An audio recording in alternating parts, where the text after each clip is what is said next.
Hello friends, स्वागत है आपका अपने यूट्यूब चैनल सिविल ज्ञान सिटी पे। ठीक है, तो ये डेली बेसिस पे जो लूसेंट का टॉपिक चल रहा था उसका आज नेक्स्ट लेक्चर है। इस आज का टॉपिक है पर्वत, पठार और मैदान। ठीक है, तो चलिए हम लोग स्टार्ट करते हैं फर्स्ट नंबर क्वेश्चन से। क्वेश्चन है, स्थल मंडल के कुल क्षेत्रफल के कितने प्रतिशत भाग पर पर्वतों का विस्तार पाया जाता है? कितने परसेंट भाग पर पर्वत है ये बताना है। ठीक है, इसका करेक्ट आंसर हो जाएगा 26% भाग पर। ठीक है, चलिए नेक्स्ट क्वेश्चन देखते हैं। पर्वत की गणना किस श्रेणी के स्थल रूपों में की जाती है? तो ये आपको हम बताए थे, ये तीनों श्रेणी आपको हम बताए थे।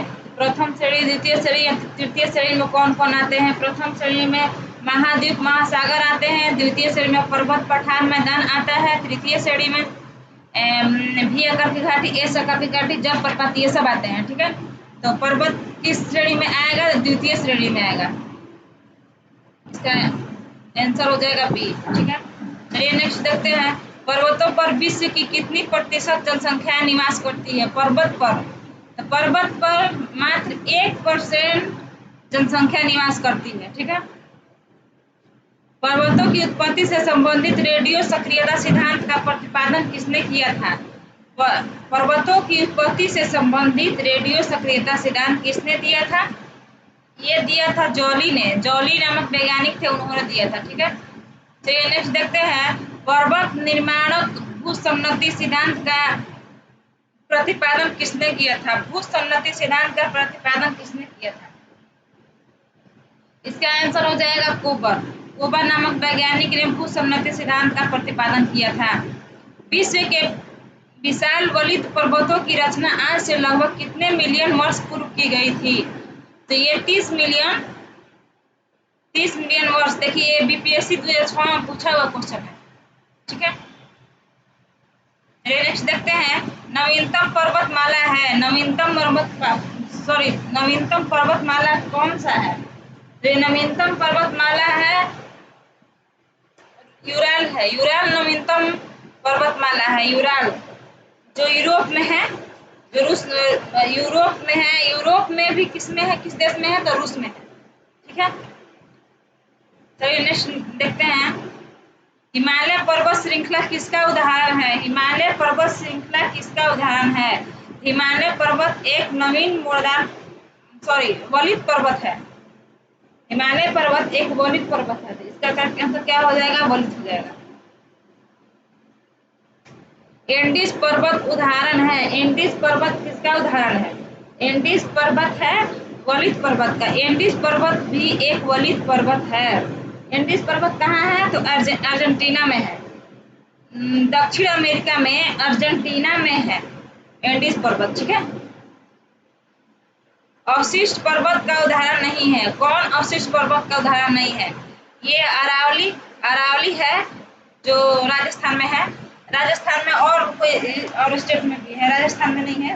मतलब राजस्थान में भी है और स्टेट उससे नजदीक जो स्टेट है उसमें भी है। ठीक है, पड़ोसी स्टेट। और अपलेशियन है ऑप्शन में, ये भी अवशिष्ट है। और फ्यूजियामा, कल बताया था ना आप लोगों को, फ्यूजियामा। ये फ्यूजियामा तो जापान में है। ये क्या बोलते हैं इसको, ये कल का टॉपिक था ज्वालामुखी, उसमें ये था फ्यूजियामा जो सुसुप्त था।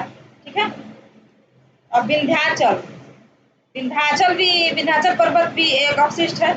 इसमें करेक्ट आंसर क्या हो जाएगा? फ्यूजियामा हो जाएगा, जो अवशिष्ट पर्वत का उदाहरण नहीं है। ठीक है, चलिए नेक्स्ट देखते हैं। निम्न में से कौन फ्रांसोत पर्वत है? ब्लॉक माउंटेन है, ब्लॉक माउंटेन। इसका करेक्ट आंसर हो जाएगा इनमें से सभी ब्लॉक माउंटेन है। सभी ब्लैक फॉरेस्ट भी है, सियरा नेवादा, वासजेस भी है। ठीक है, सभी है। Rockies, Andes, Atlas, Alps, Himalaya आदि किस प्रकार के पर्वत हैं? तो ये सब है वलित पर्वत है, सब वलित पर्वत है। ठीक है, रॉकीज कहाँ है? रॉकीज यूएसए में है। एंडीज अभी बताएं अर्जेंटीना में है।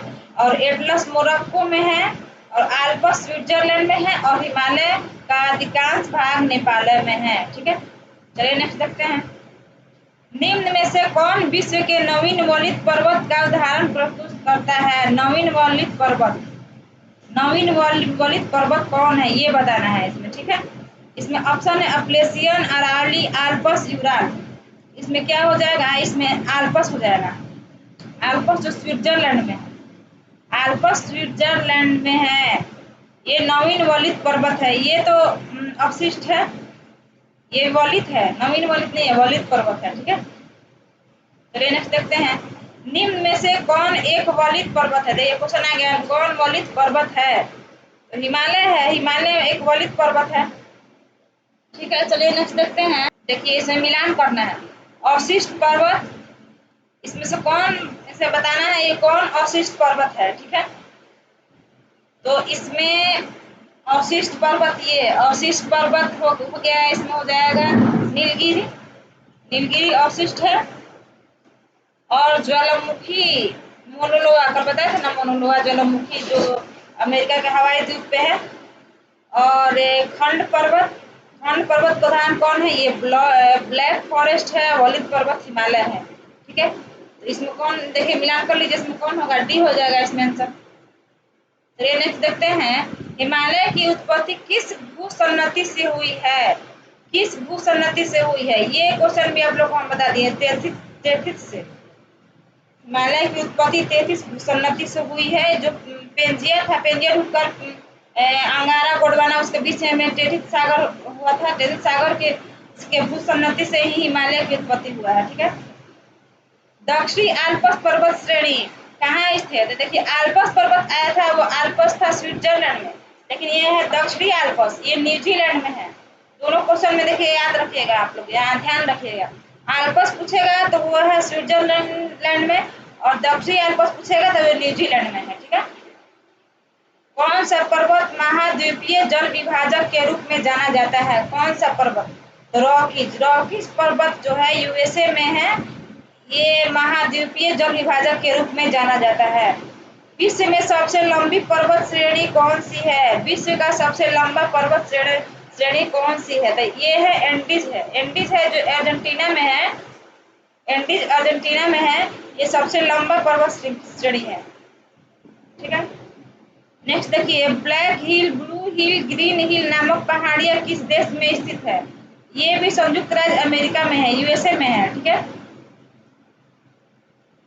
नेक्स्ट क्वेश्चन देखते हैं। पॉइंट पेट्रो अथवा पिड्रू टगाला निम्न में से किस देश का सर्वोच्च पर्वत शिखर है? किस देश का है पॉइंट पेट्रो? और ये, ठीक है, इसका आंसर हो जाएगा श्रीलंका।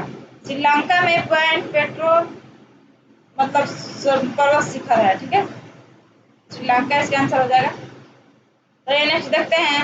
एंडीज पर्वतमाला की सर्वोच्च चोटी है, एंडीज पर्वतमाला की, जैसा कि बताया है कि एंडीज पर्वतमाला कहाँ है? एंडीज पर्वतमाला, एंडीज है अर्जेंटीना में, ठीक है। इसकी एक चोटी है एकांकागुआ, इसकी चोटी है एकांकागुआ, एंडीज पर्वत की सर्वोच्च चोटी है एकांकागुआ, ठीक है। अफ्रीका का सर्वोच्चतम पर्वत शिखर माउंट किलिमंजारो अवस्थित है। अफ्रीका का सर्वोच्च पर्वत शिखर माउंट किलिमंजारो है। ये कहाँ है किलिमंजारो, ये बताना है। ये तंजानिया में है, ठीक है, ये तंजानिया में है। ये किलिमंजारो किस पर्वत का है? ये पर्वत शिखर जो है किस पर्वत श्रृंखला का है? ये पर्वत सर्वोच्च पर्वत शिखर, तो ये है ड्रेकन वर्क्स का है, अफ्रीका में है ड्रेकन वर्क्स, उसका सर्वोच्च पर्वत शिखर है माउंट किलिमंजारो जो तंजानिया में है, ठीक है, याद रखिएगा। उत्तरी अमेरिका की सर्वोच्च पर्वत चोटी है, उत्तरी अमेरिका की सर्वोच्च पर्वत चोटी कौन सी है? तो ये हो जाएगा mount McKinley, mount McKinley, McKenzie भी कभी कभी आता है, माउंट मैकिले है, ठीक है। माउंट मैकिले जो उत्तरी अमेरिका में है, ठीक है। चलिए नेक्स्ट क्वेश्चन देखते हैं। जो अलास्का का ये है, ये किस कौन सा पर्वत श्रृंखला का सर्वोच्च चोटी है? तो ये अलास्का का है, जो यूएसए में है। अलास्का का सबसे ऊंची चोटी है माउंट मैकिले, ठीक है, याद रखिएगा ये। चलिए नेक्स्ट देखते हैं, मिलान करना है अरावली से, बताना है अरावली, ठीक है। तो अरावली हो जाएगा अवशिष्ट, ये बताया है पहले भी, अरावली अवशिष्ट अवशिष्ट हो जाएगा। ब्लैक फॉरेस्ट हो जाएगा ब्लॉक, ब्लॉक पर्वत हो जाएगा। Mount Mackenzie, sorry mount Cotopaxi ज्वालामुखी, और आल्पस हो जाएगा वलित, आल्पस वलित पर्वत है, ठीक है। तो देखिए यहाँ आंसर, देखिए इसका करेक्ट आंसर क्या हो जाएगा, इसका आंसर हो जाएगा बी। चलिए नेक्स्ट क्वेश्चन देखते हैं, यहाँ मिलान करना है अर्जेंटीना। तो अर्जेंटीना में कौन सा है एकांका हुआ, ये बताएं, ठीक है। एकांक हुआ जो अर्जेंटीना के एंडीज का है, एंडीज का है एकांक हुआ, ठीक है। और ये इक्वाडोर, इक्वाडोर का है ये हो जाएगा चिम्बराजो, और तंजानिया का हो जाएगा किलिमंजारो, ये बताया क्वेश्चन। संयुक्त राज्य अमेरिका का ये भी बताया माउंट मैकिले, जो माउंट मैकिले अलास्का का है, ठीक है। तो इसमें मिलाएंगे तो कौन हो जाएगा इसमें आंसर, इसमें आंसर बी हो जाएगा, ठीक है। चलिए नेक्स्ट देखते हैं, फ्रांस तथा स्पेन के बीच सीमा बनाने वाला पर्वत है, कौन सा पर्वत फ्रांस और स्पेन के बीच सीमा बनाता है, तो ये पिरेनीज पर्वत है। देखिए ये क्वेश्चन यूपीपीसीएस में पूछा हुआ है क्वेश्चन, ठीक है। चलिए नेक्स्ट देखते हैं, यूरोप में आल्प्स, उत्तरी अमेरिका में रॉकीज, दक्षिण अमेरिका में एंडीज किसका उदाहरण है। यूरोप में जो आल्प्स पर्वत है जो स्विट्जरलैंड में है, और रॉकीज पर्वत यूएसए में है, बताए ना रॉकीज पर्वत, ठीक है। और ये दक्षिण अमेरिका में एंडीज है, एंडीज पर्वत है। तो किसका उदाहरण है, ये पूछा किसका उदाहरण है, तो ये तीनों है वलित पर्वत का उदाहरण है, तीनों वलित पर्वत का उदाहरण है, ठीक है। माउंट एवरेस्ट है, माउंट एवरेस्ट किस देश में है, माउंट एवरेस्ट ये नेपाल में है। इसको नेपाल में माउंट एवरेस्ट को सागर माथा के नाम से भी जाना जाता है, याद रखिएगा, ठीक है।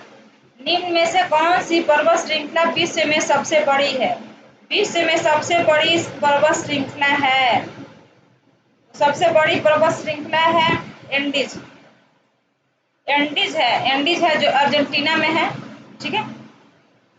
विश्व की सबसे बड़ी पर्वत श्रृंखला है, ठीक है। देखिए यहाँ एंडीज कहाँ है, दक्षिण अमेरिका में है, और दक्षिण अमेरिका में खुदा कहाँ है, तो अर्जेंटीना में है। रॉकीज कहाँ है, रॉकीज है, रॉकीज है उत्तरी अमेरिका में, उत्तरी अमेरिका में, ठीक है, उत्तरी अमेरिका में यूएसए में है। चलिए नेक्स्ट क्वेश्चन देखते हैं, स्थल मंडल के कुल क्षेत्रफल के कितने प्रतिशत भाग पर पठार पाया जाता है, कितने प्रतिशत, पर्वत कितने प्रतिशत पे था, 26% पे, और पठार कितने परसेंट पे है, तो ये है 30%, सॉरी 33% पे है, 33% पे है पठार। और पठार क्षेत्रों में विश्व की कितनी प्रतिशत जनसंख्या निवास करती है, तो 9%, और पर्वत में कितना था, तो मात्र 1% था। पठारी क्षेत्रों में निम्न में से कौन सा खनिज नहीं पाया जाता है, कौन सा खनिज नहीं पाया, खनिज तेल नहीं पाया जाता है, ठीक है। तो नेक्स्ट देखते हैं, जो पठार चारों ओर से पर्वतमालाओं द्वारा घिरे होते हैं क्या कहलाते हैं, चारों ओर से पर्वतमाला से घिरे होते हैं क्या कहलाते हैं, तो वो कहलाते हैं अंतरा पर्वतीय पठार, अंतरा पर्वतीय पठार कहलाता है, ठीक है।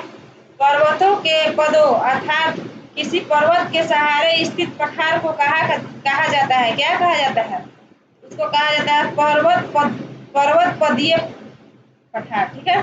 तो ये नेक्स्ट देखते हैं, निम्नलिखित में से किस पठार को अंतर पर्वतीय पठार की श्रेणी में रखा गया है, किस पठार को, तो ये छोटा नागपुर के पठार को रखा गया है, छोटा नागपुर के पठार को अंतर पर्वतीय पठार के श्रेणी में, सॉरी नहीं रखा जाता है, ये बोला है क्वेश्चन, नहीं रखा जाता छोटा नागपुर के पठार को, ठीक है।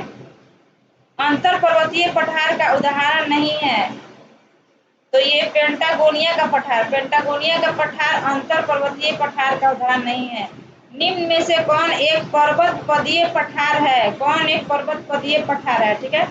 तो पर्वत पदीय है पेंटागोनिया का पठार, पेंटागोनिया का पठार पर्वतपदीय है।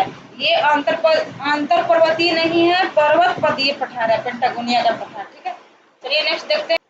मेसेटा का पठार निम्न में से किस देश में स्थित है? मेसेटा का पठार किस देश में है? स्पेन तथा पुर्तगाल में है। स्पेन और पुर्तगाल में मेसेटा का पठार है। ठीक है, टेलीग्राफिक पठार निम्न में से कहाँ स्थित है? टेलीग्राफिक पठार तो ये उत्तरी अटलांटिक महासागर में, उत्तरी अटलांटिक महासागर में टेलीग्राफिक पठार है। ठीक है, विश्व का सर्वाधिक ऊंचा पठार, सर्वाधिक ऊंचा पठार कौन है? मतलब कौन सा है? तिब्बत के पठार को सर्वाधिक ऊंचा पठार कहते हैं। दक्कन का पठार सबसे बड़ा पठार है। ठीक है, ये याद रखिएगा, बताया भी थे आप लोगों को। कोटवार पठार निम्न में से किस देश में स्थित है? कोटवार पठार पाकिस्तान में है, ये पाकिस्तान में है। ठीक है, लोयस पठार स्थित है, लोयस पठार, लोयस पठार, लोयस का मैदान ये चीन में है। ठीक है, चलिए नेक्स्ट क्वेश्चन है, मिलान करना है। अनातोलिया का पठार, अनातोलिया का पठार, अनातोलिया का पठार तुर्की में है। अबिसिनिया का पठार इथियोपिया में है। मेसेटा का पठार स्पेन में है, स्पेन और पुर्तगाल में। एशिया माइनर का पठार ईरान में है। ठीक है, तो इसका ये हो जाएगा 1 2 3 4। चलिए नेक्स्ट देखते हैं। तिब्बत का पठार निम्नलिखित में से कहाँ स्थित है? तिब्बत का पठार कहाँ स्थित है?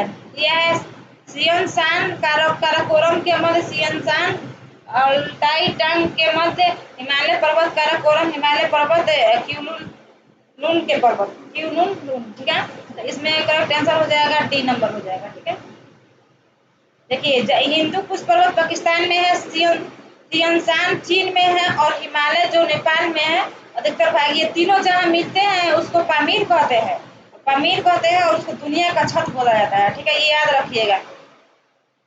लोयस का पठार है, लोयस का पठार है, लोयस का पठार पवनकृत है, पवन से मतलब बनता है ये पठार, पवनों के मतलब अक्षा से, सॉरी पवन से मतलब बनता है, ऐसे याद रखिए, पवन से, पवन द्वारा ये बनाया जाता है। ठीक है, निम्नलिखित में से किसे विश्व का छत बोला जाता है? अभी बताया ना, विश्व का छत किसे बोला जाता है? पामीर, पामीर को, जहाँ पे ये तीनों मिलते हैं, हिंदू कुश, सियनशान और हिमालय, तीनों जहाँ मिलते हैं उसके दुनिया का छत या पामीर का पठार बोलते हैं। ठीक है, विश्व की छत। ठीक है, नेक्स्ट देखते हैं। तुर्की में अनातोलिया का पठार किस पर्वत श्रेणियों के मध्य है? ये बताना है। ठीक है, तो ये पोंटिक और टारस, पोंटिक और टारस के मध्य ये है। चलिए नेक्स्ट देखते हैं। रांची का पट पठार निम्नलिखित में से क्या है? तो ये एक उत्थित पेनिप्लेन है, ये एक उत्थित पेनिप्लेन है। ठीक है, बोलीविया के पठार पर निम्न में से किस धातु का सर्वाधिक उत्खनन किया जाता है? बोलीविया का पठार में तो टीन का उत्खनन किया जाता है यहाँ पे सर्वाधिक। ठीक है, अर्थल मंडल के कुल क्षेत्रफल के कितने प्रतिशत भूभाग पर मैदान का विस्तार पाया जाता है? कितने प्रतिशत? पहले था पर्वत पठार, सॉरी पहले पर्वत पठार फिर मैदान, तो मैदान कितना प्रतिशत पाया जाता है? तो ये पाया जाता है 41%, 41% मैदान पाया जाता है। ठीक है, 26% था, 23% था, याद रखिएगा 41%।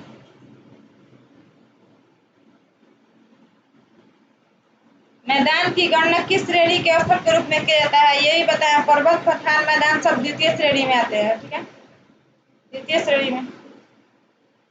विश्व में उत्पन्न होने वाली फसलों तथा खाद्य वस्तुओं का लगभग कितना प्रतिशत भाग मैदानों में उगाया जाता है? कितना प्रतिशत भाग उगाया जाता है? तो 85%, 85% भाग मैदान में उगाया जाता है। विश्व की कुल जनसंख्या का कितना प्रतिशत हिस्सा मैदानों में निवास करता है? कितना प्रतिशत? 90%। और पठार में 1% था, पर्वत में कितना था? 9% था। ठीक है, चलिए नेक्स्ट देखते हैं।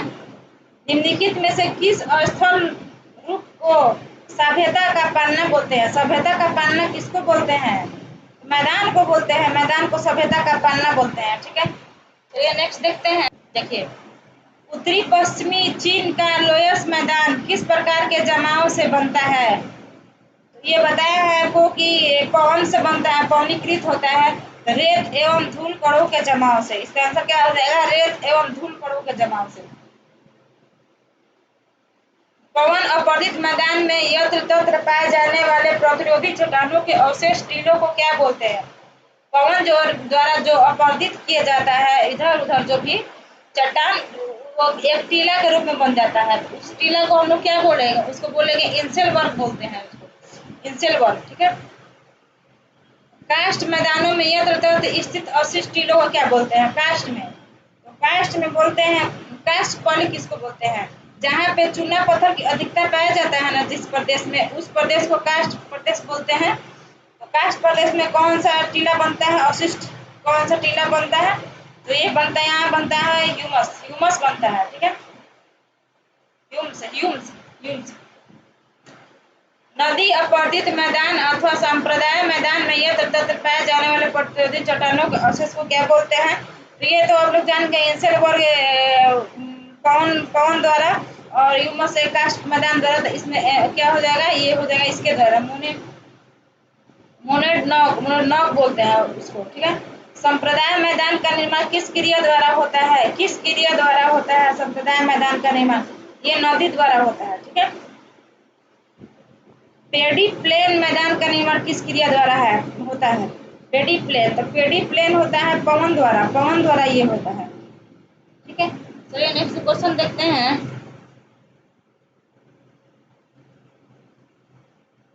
देखिए, निम्नलिखित में से किस देश में लोयस का मैदान नहीं पाया जाता है?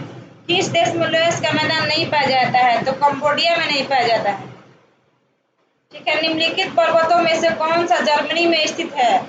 जर्मनी में कौन सा स्थित है?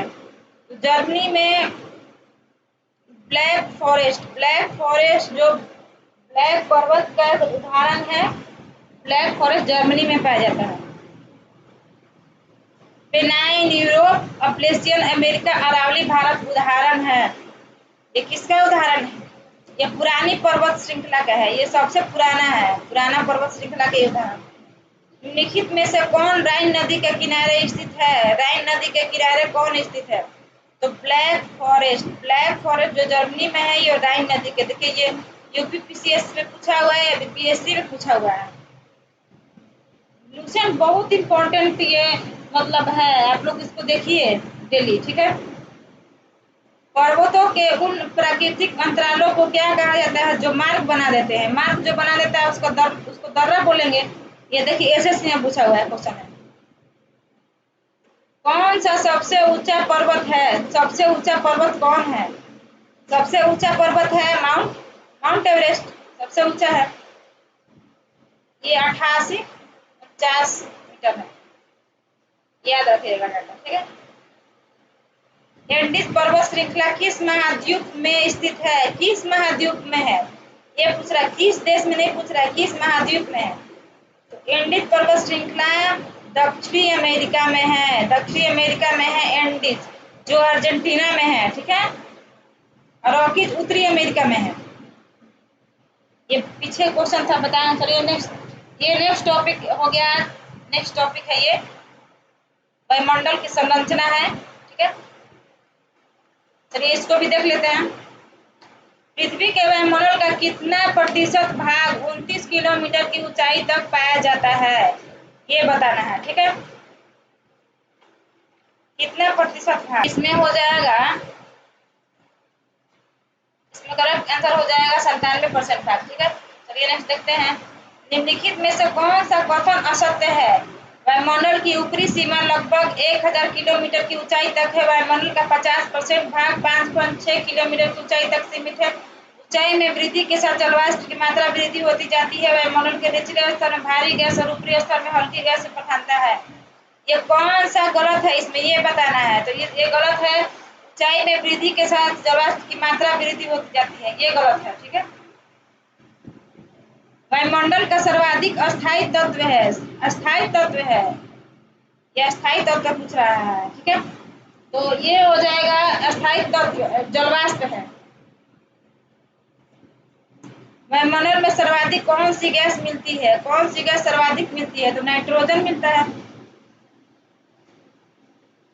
वायुमंडल में सर्वाधिक मात्रा में विद्यमान अक्रिय गैस बताना है इसमें, आर्गन, आर्गन है। वायुमंडल मुख्यतः गर्म होता है, तो पृथ्वी के विकिरण द्वारा वायुमंडल गर्म होता है।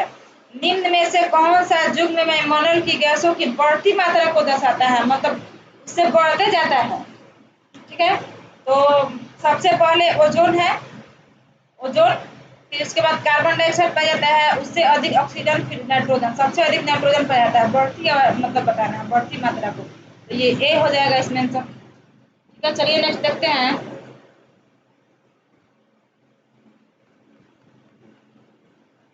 निम्नलिखित में से कौन सी ग्रीन हाउस गैस प्रभाव के लिए उत्तरदायी है? ये तो जानते होंगे, CO2 ग्रीन हाउस गैस के लिए उत्तरदायी है। सूर्य के तीव्र किरणों द्वारा झुलसने से वायुमंडल की कौन सी गैस हमारी रक्षा करती है? कौन सी वायुमंडल का कौन सा गैस हमारी रक्षा करता है? तो ये ओजोन, ओजोन जो समताप मंडल में पाया जाता है, ये हमारी रक्षा करता है। ठीक है, पृथ्वी के वायुमंडल में पाए जाने वाली निम्नलिखित गैसों का सही अवरोही क्रम क्या है? सही अवरोही क्रम क्या है? ठीक है, तो इसमें है, पहले हो जाएगा नाइट्रोजन, ये तो सब कुछ जानता है, पहले नाइट्रोजन हो जाएगा, उसके बाद ऑक्सीजन है, फिर उसके बाद आर्गन है, फिर उसके बाद CO2 है, कार्बन डाइऑक्साइड, फिर नियॉन है। तो इसमें क्या हो जाएगा? सी हो जाएगा इसका आंसर। भूपृष्ठ से परावर्तित अवरक्त विकिरण के अवशोषण द्वारा भू वायुमंडल के तापमान में वृद्धि की प्रक्रिया को क्या कहा जाता है? इसको ग्रीन हाउस प्रभाव बोलते हैं। इस प्रक्रिया को ग्रीन हाउस प्रभाव बोलते हैं। चलिए नेक्स्ट देखते हैं। वायु में नाइट्रोजन का प्रतिशत कितना है? ये तो जानते होंगे आप लोग, 78.03%, सॉरी 78.03। ठीक है, चलिए नेक्स्ट क्वेश्चन देखते हैं। सही उत्तर चुनिए जो कि वायुमंडल की परतों की क्रमबद्धता को दर्शाता है। तो सबसे पहले परिवर्तन मंडल, जिसको क्षोभ मंडल भी बोलते हैं, फिर समताप मंडल, फिर मध्य मंडल, फिर आयन मंडल, फिर आयतन मंडल, जिसको बहिर्मंडल भी बोलते हैं। ये हो जाएगा करेक्ट आंसर। ठीक है, ये क्षोभ मंडल डायरेक्ट नहीं दिया हुआ है, मतलब यहाँ परिवर्तन मंडल दे दिया है। क्षोभ मंडल को परिवर्तन मंडल बोलते हैं। नेक्स्ट क्वेश्चन देखिए, SSC 2015 में पूछा हुआ है, बहुत इंपॉर्टेंट ये सीरीज चल रहा है, आप लोग इसको देखिए और लाइक करिए।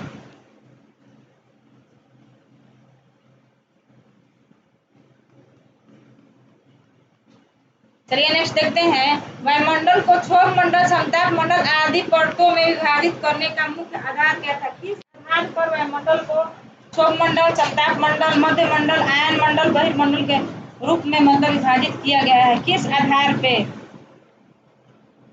तो इसका तापमान के आधार पे किया गया है। ठीक है, क्षोभ मंडल की धरातल से औसत ऊंचाई लगभग कितनी है? लगभग पूछ रहा है, औसत ऊंचाई कितना है? लगभग। ठीक है, ऐसा तो इसकी औसत ऊंचाई 8 से 14 किलोमीटर के बीच होता है। ऊंचाई इसका 8 से 14 किलोमीटर के बीच में होता है क्षोभ मंडल का। ऑप्शन के अकॉर्डिंग इसमें हम लोग कौन करेंगे? 14 किलोमीटर करेंगे। ठीक है, औसत ऊंचाई लगभग पूछ रहा है। चलिए नेक्स्ट क्वेश्चन देखते हैं। निम्नलिखित में से किस मंडल को संवहन मंडल भी कहा जाता है?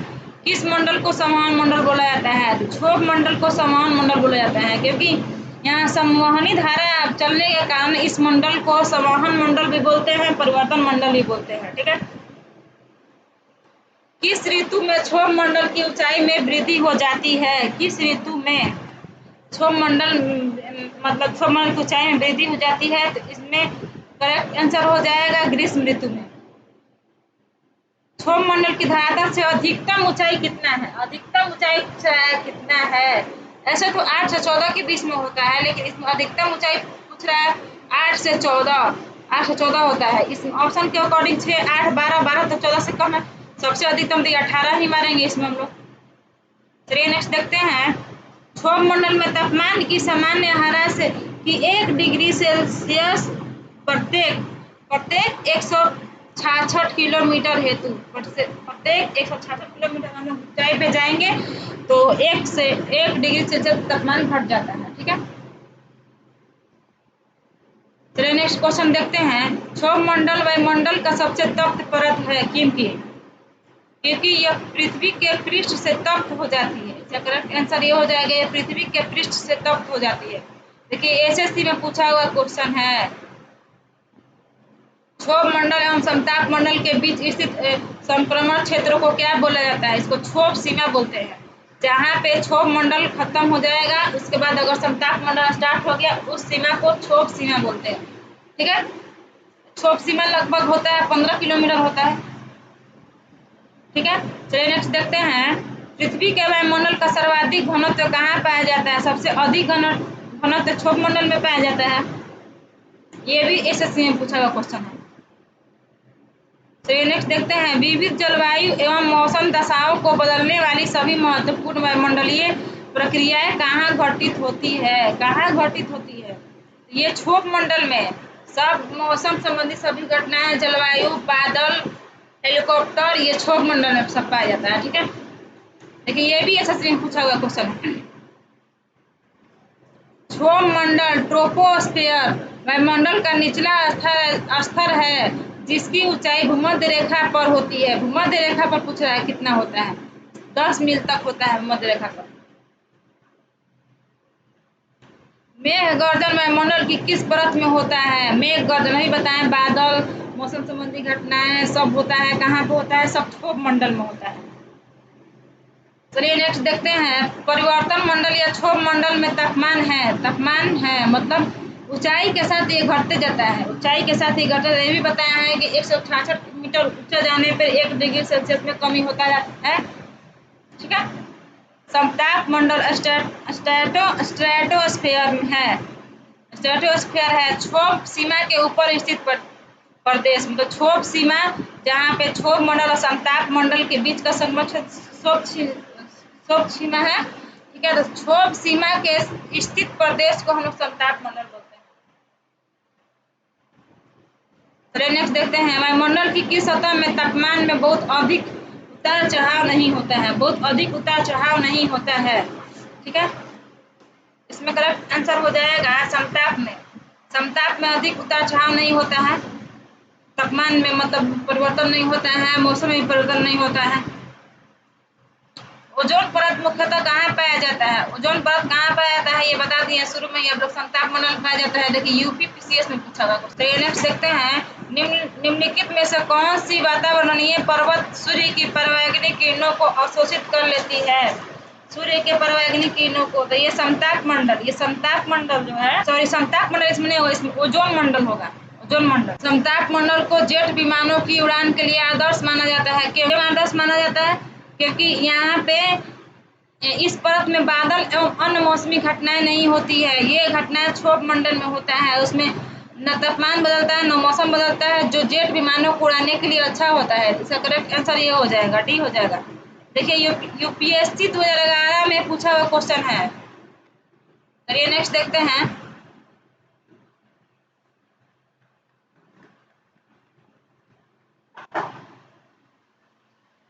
समताप मंडल के संबंध में निम्न में से कौन सा कथन असत्य है? कौन सा कथन असत्य है ये बताना है। ठीक है, समताप मंडल का विस्तार 50 किलोमीटर की ऊंचाई तक पाया जाता है। समताप मंडल की सीमा आयन मंडल से मिलती है। इस मंडल में बादलों का अभाव पाया जाता है। इस मंडल में धूल कण वाष्प की मात्रा बहुत कम होती है। ठीक है, ये है। इसमें क्या हो जाएगा? इसमें हो जाएगा बी हो जाएगा। इसमें बी नंबर गलत है क्योंकि समताप मंडल की सीमा आयन सीमा से मिलती है, ये गलत है। ओजोन परत के प्रति वर्ष 60% की दर से अवक्षय के कारण उसमें 10 मिलियन वर्ग किलोमीटर आकार का एक बड़ा छिद्र बन गया। छिद्र अवस्थित है।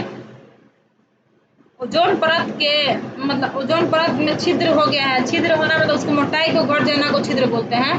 तो ये कहाँ पे है? तो अंटार्कटिका के ऊपर है।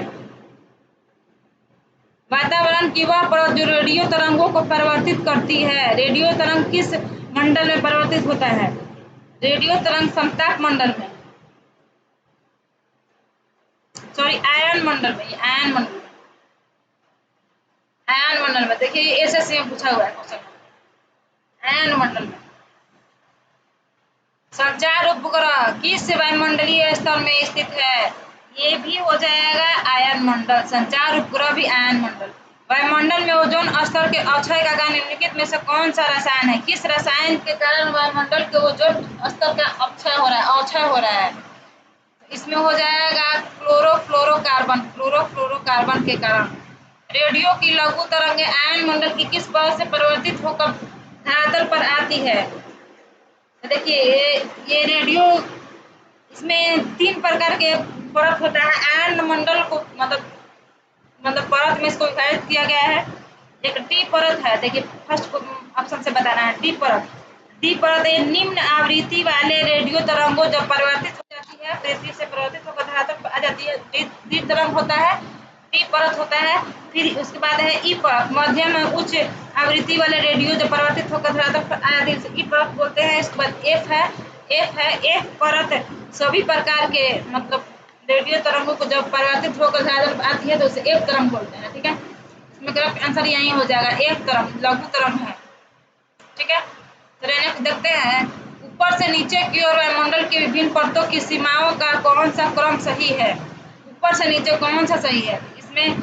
इसमें करेक्ट आंसर हो जाएगा, ये हो जाएगा ए नंबर, मैग्नीटोपॉज, मेसोपॉज, स्ट्रेटोपॉज, ट्रोपोपॉज। ठीक है, वायुमंडल के किस भाग में जलवाष्प की कुल मात्रा का 90% भाग विद्यमान रहता है? कुल मात्रा का 90%, तो इसमें हो जाएगा क्षोभ मंडल में, क्षोभ मंडल में 90% विद्यमान रहता है। क्वेश्चन देखते हैं, वायुमंडल का कौन सा भाग रसायन मंडल का एक भाग है? कौन सा भाग रसायन मंडल का एक भाग है?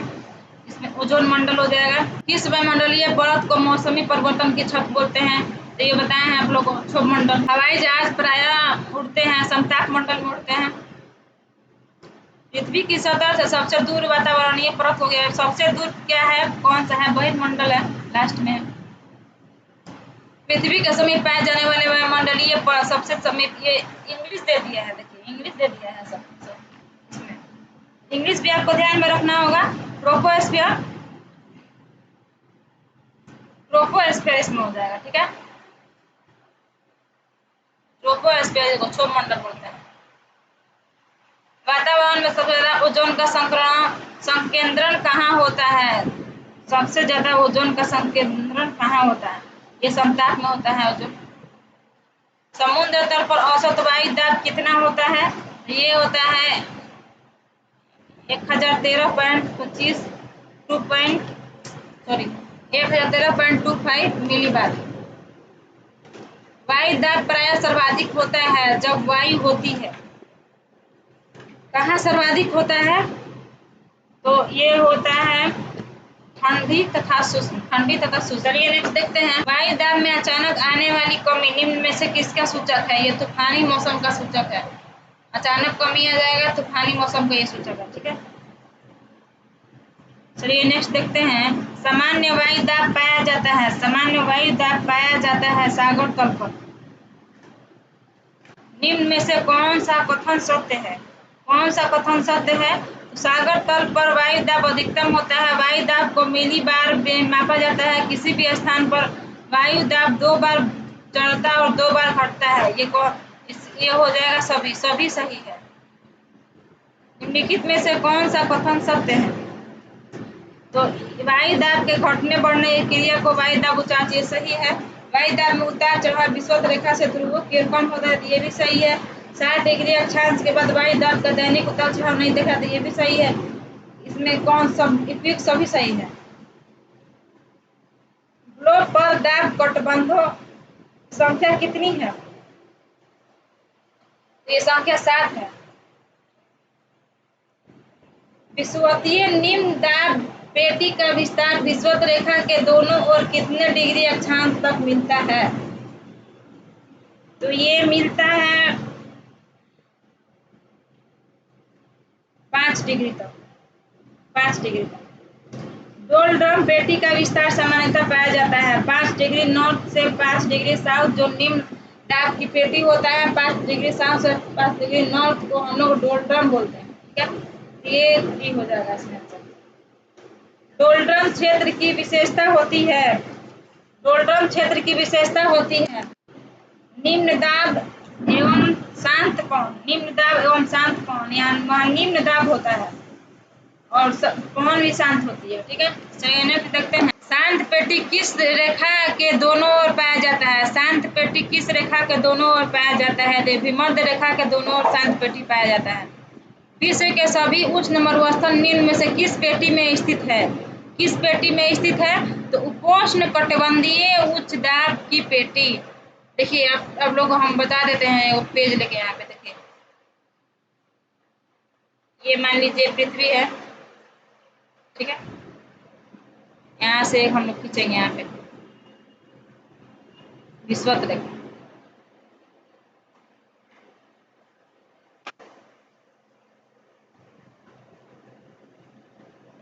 ये है विषुवत रेखीय निम्न दाब की पेटी है, ये निम्न दाब की पेटी है, ठीक है। विषुवत रेखीय निम्न दाब की पेटी, यहाँ पे ये 10, ये भी 10 डिग्री, ये 0 है, ये 0 हो जाएगा, ठीक है। और यहाँ पे एक ये ऐसे होगा, ये हो जाएगा उपोष्ण उच्च दाब की पेटी। फिर यहाँ पे एक होगा, तो ये अब ध्रुवीय निम्न दाब की पेटी, और यहाँ पे ऐसे होगा, ये ध्रुवीय होगा, ये ध्रुवीय उच्च दाब की पेटी होगा। ये उपोष्ण उच्च दाब की पेटी, ये अब ध्रुवीय निम्न दाब की पेटी, ये विषुवत रेखीय निम्न दाब की पेटी। ऐसे ही ऊपर भी वैसा ही होगा, ये उपोष्ण उच्च दाब की पेटी होगा और यहाँ होगा अब ध्रुवीय, ये ध्रुवीय हो जाएगा, ठीक है। चलिए नेक्स्ट देखते हैं, वायुमंडल में ट्रोपोस्फीयर के ऊपर कौन सी परत पाया जाता है? ट्रोपोस्फीयर के ऊपर कौन सा परत पाया जाता है? तो स्ट्रेटोस्फीयर पाया जाता है, ठीक है, स्ट्रेटोस्फीयर पाया जाता है उसके ऊपर। ये इंग्लिश दे दिया है, इंग्लिश भी आप लोग याद रखिएगा। देखिए ओजोन परत पृथ्वी से करीब ऊंचाई पर है, ओजोन परत पृथ्वी से कितना ऊंचाई पर है? तो ये हो जाएगा 20 किलोमीटर हो जाएगा, 20 किलोमीटर। ऐसा तो माने तो 30 से 40 किलोमीटर के बीच में पाया जाता है ओजोन परत, ठीक है, 30 से 40 किलोमीटर के मतलब पाया जाता है ओजोन परत समताप मंडल में, ठीक है। लेकिन यहाँ पे हम लोग ऑप्शन के अकॉर्डिंग यहाँ 20 मारेंगे, यहाँ 20 हम लोग करेंगे। जेठ धाराएं प्रायः कहाँ पाई जाती है? जेठ धाराएं ये क्षोभ सीमा में पाया जाता है, जेठ धाराएं क्षोभ सीमा में पाया जाता है। क्षोभ सीमा लगभग 15 किलोमीटर होता है। जब क्षोभ मंडल और समताप मंडल के बीच में जब क्षोभ सीमा होता है, स्टार्ट होता है जब समताप मंडल, वहीं पे जेठ धाराएं प्रवाहित होती है, ठीक है। चलिए नेक्स्ट देखते हैं, पृथ्वी के ऊपर मौजूद वायुमंडलीय परतों की संख्या है, तो ये 5 है, अभी हम लोग पढ़े, क्षोभ मंडल, समताप मंडल, मध्य मंडल, आयन मंडल और बहिर्मंडल, ठीक है। चलिए नेक्स्ट देखते हैं, वायुमंडल के निम्नलिखित संघटक गैसों पर विचार कीजिए। देखिए आयतन की प्रतिशतता के आधार पर हिसाब से उपयुक्त गैसों का सही आरोही क्रम इसमें सजाना है, आरोही क्रम में सजाना है, ठीक है। तो पहले हो जाएगा हीलियम, पहले हीलियम हो जाएगा, फिर उसके बाद नियॉन हो जाएगा, फिर उसके बाद CO2 हो जाएगा, फिर आर्गन हो जाएगा, आयतन के हिसाब से इसमें ये हो जाएगा फर्स्ट नंबर। तापमान के विषय में निम्नलिखित में से कौन सा कथन सही है? समताप मंडल में तापमान ऊंचाई के साथ बढ़ता है और समताप मंडल में विभिन्न ऊंचाइयों पर तापमान नियत रहता है। क्षोभ मंडल में 6.5 डिग्री सी प्रति किलोमीटर की ऊंचाई दर से ऊंचाई के साथ बढ़ता है। क्षोभ मंडल में तापमान 6.6 डिग्री प्रति किलोमीटर की ऊंचाई दर से ऊंचाई के साथ औसत दर से ऊंचाई के साथ घटता है। तो कौन सा कथन सही है? तो यही सही है, क्षोभ मंडल में 6.4 डिग्री प्रति किलोमीटर की मतलब ऊंचाई के साथ ये घटता है, ये सही है, ठीक है। तो हम अपना सेशन यहीं पे एंड करते हैं। आप लोग डेली बेसिस पे ये लूसेंट का ये देखिए बहुत इंपॉर्टेंट है ये सीरीज, ठीक है।